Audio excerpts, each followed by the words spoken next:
So today we're going to be taking a look at a scenario where Iran forms an empire. Now surprisingly enough, I haven't done this country yet, and I'm not really sure why. Iran is one of the most strongest countries in the world, and so far I've done pretty much all of the top 10 strongest countries and beyond that, so I think it's finally time that Iran gets an empire. You know, I'm not always the nicest to Iran in my videos, so you know, it's their time to shine. They're not necessarily going to be reforming the Persian Empire, but they will be expanding into their neighbors and getting as much land as possible. Iran is going to have to utilize a lot of lucky scenarios in order to expand, as they are surrounded by a lot of enemies. And yeah, so if you guys enjoyed this video, make sure to leave a like on it and subscribe to the channel if you're new. We're getting close to 100,000 subscribers, which is pretty much my YouTube dream, and if you want to help me get there, subscribing gets us even closer. Anyway, let's go ahead and start with this video. Now, it has been a while since I've done an empire video, so I'm just going to refresh you guys a little bit.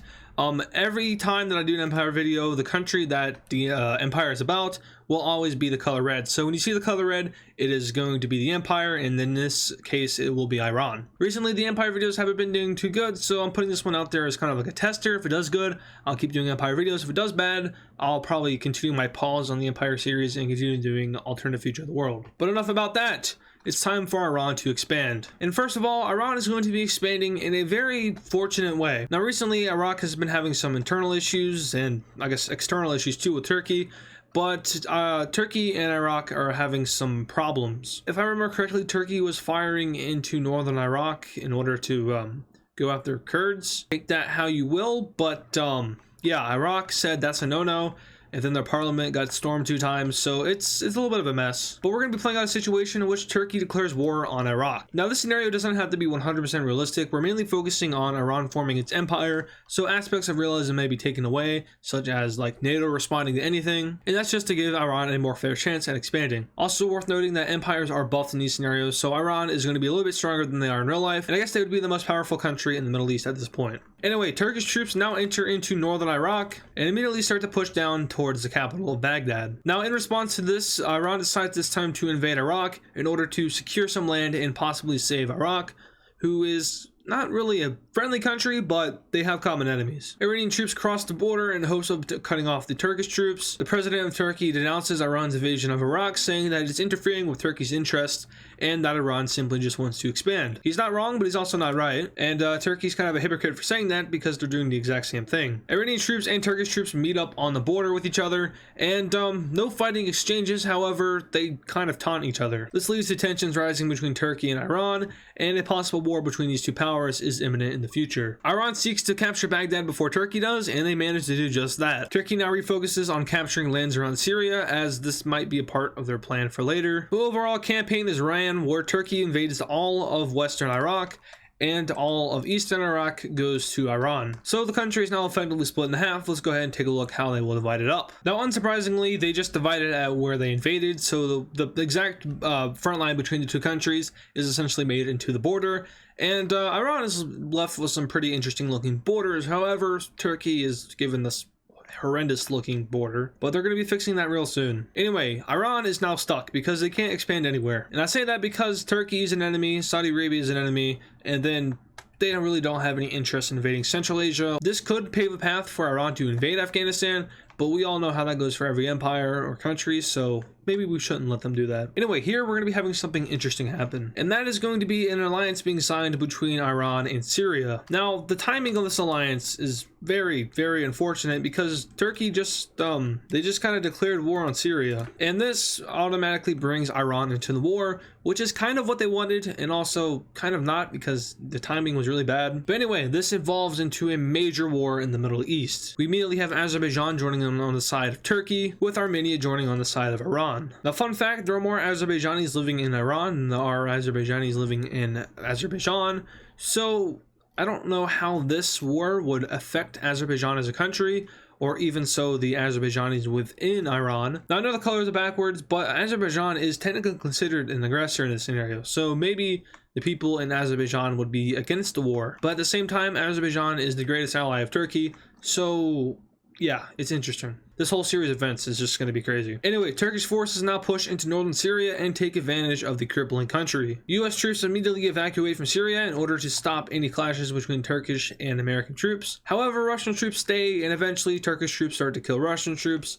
and that's not good. Now the reason that's not good is because of this. Russia decides it's time to declare war on Turkey, and well, this is good for Iran, bad for Turkey. Immediately, Russian forces push into Georgia and start to capitulate the country. From here, they push down to Armenia. Unfortunately, they are too late as Turkish and Azerbaijani forces manage to roll over the country. Now, I know these countries are really mountainous, but I mean, having a stalemate the entire video is kind of boring. Over in Turkish Iraq, we have Iranian troops crossing the border and starting to seize land that was recently gained by Turkey. Rebel groups within Iraq start to rise up in favor of Iran, and overall, all of Turkish Iraq falls to Iran. Turkish armies immediately reorganize in order to fend off any Iranians invading the territory of Syria. However, they are a little too slow, and the Iranians start to cross over into Syria. Turkey finishes its campaign in southern Syria, wiping out the country, and now Iran and Russia are the only countries that remain on the red team. Up north in Azerbaijan, Russia and Iran launch an operation which basically is made to wipe out Azerbaijan. They split the country into two. Iran and Russia wipe out the eastern half, and the western Azerbaijani armies are forced to retreat towards Turkey. The mainland country immediately falls, and the exclave is soon taken. From here, the re-liberation of Armenia starts, and eventually the country is re-established, and Iranian and Russian troops start to line the border of Turkey. Now, considering this war would definitely involve NATO in some way or another,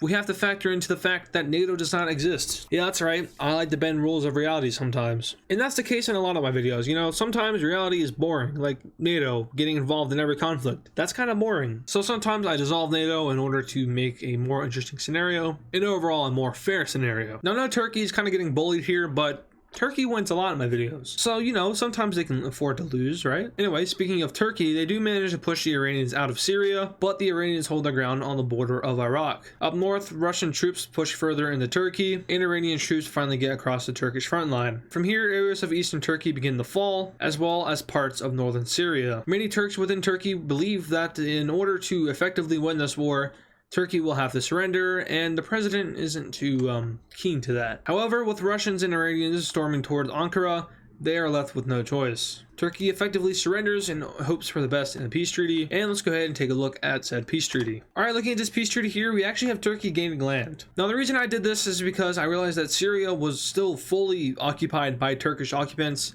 so they kind of have a victory score here. Granted, Georgia and Azerbaijan did die, but that is not a part of Turkey, so it doesn't really concern them. Now, they did lose land in the north of Russia, as well as a little bit of land over here to Iran.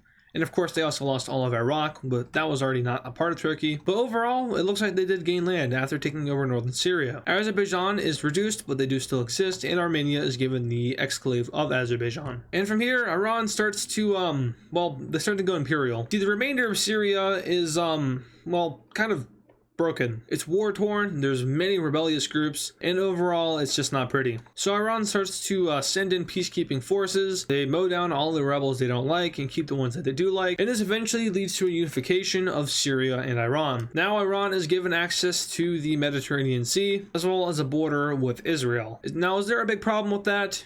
Well, yes. Israel and Iran are each other's greatest enemies, and Israel probably doesn't approve of this. So after a quick annexation of Lebanon, Israel decides that they need to defend themselves. So they immediately send troops up to the northern border in order to fend off any Iranian invaders, and Iran does the same, and it's just a giant face-off. Nothing happens yet, but tensions are at an all-time high. Now, Iran's next move is going to be tricky because the US is pretty much guaranteeing all of these countries. If Iran were to declare war on Israel, Jordan, Saudi Arabia, or Kuwait, the United States would probably get involved, but they're not stuck enough for a false flag operation. See, Iran is surrounded by enemies, and well, those enemies kind of don't want Iran to be doing what it's doing. Saudi Arabia has its border lined with troops, and let's just say that Iran gets a little creative and somehow manages to get Saudi Arabia to kill a bunch of Iranians, which justifies their declaration of war. Now, a lot of countries will be able to debunk this pretty quickly, but we're going to pretend that they don't, and Saudi Arabia is seen as the actual aggressor here. Immediately, Iranian troops start to storm into Saudi Arabia in what looks like an invasion that was maybe planned. The Iranian Navy makes a landing off the coast of Saudi Arabia, and a huge encirclement is created south of Kuwait. A major portion of the Saudi army escapes into Kuwait, which sort of gives Iran a pretext for invasion, although in my terms that is not a good reason to invade, but they do it anyway, and Kuwait dies. Iran continues its campaign into Saudi Arabia, taking over a lot of the eastern coast. From here they push down and around until eventually Saudi Arabia is left with nothing but their desert. A campaign across northern Saudi Arabia leads Iran over to the western eastern coast, and from here they push down the western coast, taking over any major cities that remain. Now Saudi Arabia does fight back, but unfortunately God is not on their side in this scenario, and yeah. Now would this actually happen in real life? No, it would be a bloodbath. It's a fictional scenario, so I can do what I want. Peace treaty! Boom. Iran takes over a good portion of northeastern Saudi Arabia. Now these borders are horrific and Iran looks terrible on a map, but I don't care. Iran is doing what Iran wants to do, and that's probably the best thing that Iran can do. From here, Iran sends a cute little ultimatum over to Jordan, who kind of accepts against their will, and just like that, Iran has completed its empire. Oh, that's not good. Well, that's really not good. All right, well, welcome to the wasteland of the Middle East. Now there is no civilization here, and absolutely no country, because it's all just a radioactive wasteland. Thank you, Israel, for killing all of the Middle East. That's very Israel of you. But in all seriousness, that's going to wrap up the scenario. So Iran has now formed its empire. And yeah, now before I go, I do want to talk about something that has to do with current political events that may or may not have already unfolded by the time you're seeing this video. U.S. Speaker of the House Nancy Pelosi is planning a trip to Taiwan, which has now been officially confirmed, and that's an okay thing. Taiwan is a country, and you know, we have the right to visit it. Now most of you guys here already know why, but just in case you don't, during the Chinese Civil War back in the 40s, the Nationalist Party was kicked off of mainland China and the Communist Party took over all of the land. There was never an official peace treaty, and the Nationalist Party escaped to the island of Taipei, which is now known as Taiwan. And the CCP kind of says that, hey, we beat the nationalists in the mainland, therefore Taiwan is kind of ours. While nationalist China, which is now known as the Republic of China, aka Taiwan, says, no, you never beat us, we still exist here on this island and we are independent. Now you can say Taiwan isn't a country, that's fine, that's your opinion. However, it's literally independent, there's no control over it by the Communist Party in China. A lot of countries say that it is a country, but they're not allowed to officially recognize it because of China's massive control over the world economy. Now, what does this have to do with a trip to Taiwan? Well, China has stated that Taiwan is theirs, and if Nancy Pelosi were to visit Taiwan, it would be them unlawfully landing in Chinese territory, and it would also give some sort of recognition to Taiwan as an independent country, which is something China does not want to happen. So China has said that they would respond militarily if she does do that, and she is going to do that.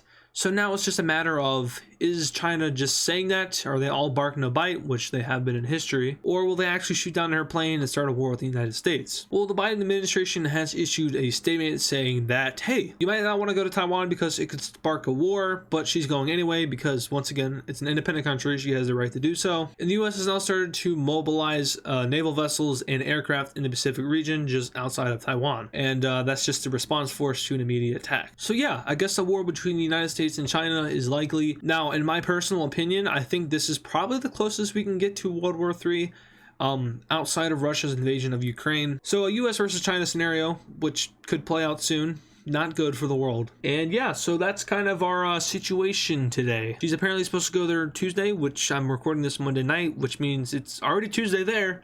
So we'll see what happens. I don't want to cause panic, so do your own research. This is my own research that I've conducted. So if you aren't sure about this, and if you're panicked, go look into it online, read about it yourself, and just get your own opinion. I don't know if anything will happen. We can only see tomorrow. And yeah, so that's kind of a thing. So once again, sorry for going off track there, but you know, I had a lot of fun recording this video, and I just thought, you know, I would talk about something that I like to talk about, which is geopolitics. I don't really get to talk about my political views and geopolitical views in videos because I have a worldwide audience and I don't really want to offend anybody outside of these fictional scenarios, that is. I think that if I were to go down to a different path, it would be me talking about my opinions or reviewing news stories and stuff like that. I think I would love to do that. I already like to do it. I kind of do it in my Discord server in a way, but that's just something I really like doing. So maybe I could transform mapping into that while also still doing both, but we'll see. Just an idea. Anyway, thank you guys for watching this video. If you did enjoy it, make sure to leave a like on it and subscribe to the channel if you're new. We are getting close to 100,000 subscribers, which is my YouTube dream.